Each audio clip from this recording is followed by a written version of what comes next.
पाठ 3 मकड़ी रानी। पाठ प्रस्थान। हम छोटी छोटी चीजों को अपने जीवन में महत्व नहीं देते हैं। उनका तिरस्कार करके हम आगे बढ़ जाते हैं। प्रस्तुत पाठ में एक छोटी सी कीट मकड़ी ने राजा की जान बचाई। आइए इस रोचक कहानी को विस्तार से पढ़ते हैं।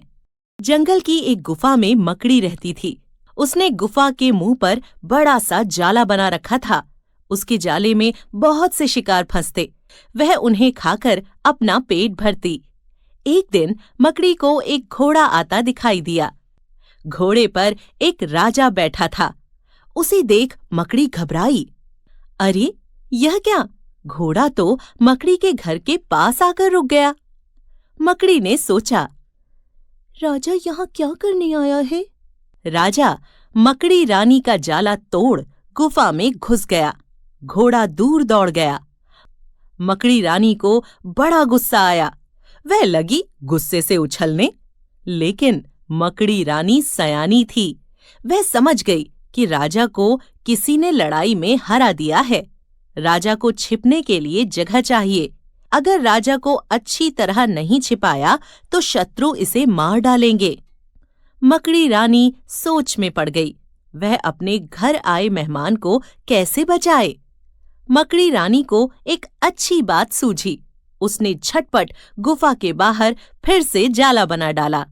राजा अंदर बैठा मकड़ी की समझदारी को देख रहा था। थोड़ी देर में कुछ सिपाही राजा को ढूंढते ढूंढते गुफा के बाहर आ पहुंचे। उनके हाथों में तलवारें थीं। हाय राम! अब राजा की जान कैसे बचेगी? क्या ये राजा को मार डालेंगे? एक सिपाही ने कहा। राजा गुफा के अंदर छिपा हुआ है। दूसरे ने कहा। हाँ भाई हाँ, यहाँ घोड़े के खुरों के रुकने के निशान हैं। तीसरे सिपाही ने कहा। तुम दोनों बिल्कुल बुद्ध हो। अगर राजा गुफा में घुसा होता तो मकड़ी का जाला टूटा हुआ होता। मकड़ी का जाला पूरा का पूरा है। राजा गुफा में नहीं है। घोड़े के खुरों के निशान आगे जा रहे हैं। राजा कहीं आगे भाग गया होगा। दोनों सिपाहियों ने उसकी बात मान ली। वे तीनों राजा को ढूंढने आगे चल दिए। सिपाहियों के जाने पर राजा की जान में जान आई। राजा मन ही मन मकड़ी रानी की समझदारी की बड़ाई कर रहा था। वह सोच रहा था, अगर आज मकड़ी रानी जाला नहीं बुनती तो ये सिपाही मुझे मार डालते। राजा मकड़ी की बड़ाई करने लगा। मकड़ी रानी बड़ी सयानी। अगर जाला तू नहीं बनाती मेरी मौत कभी की आती। तू छोटी पर बड़ी सयानी। मकड़ी रानी।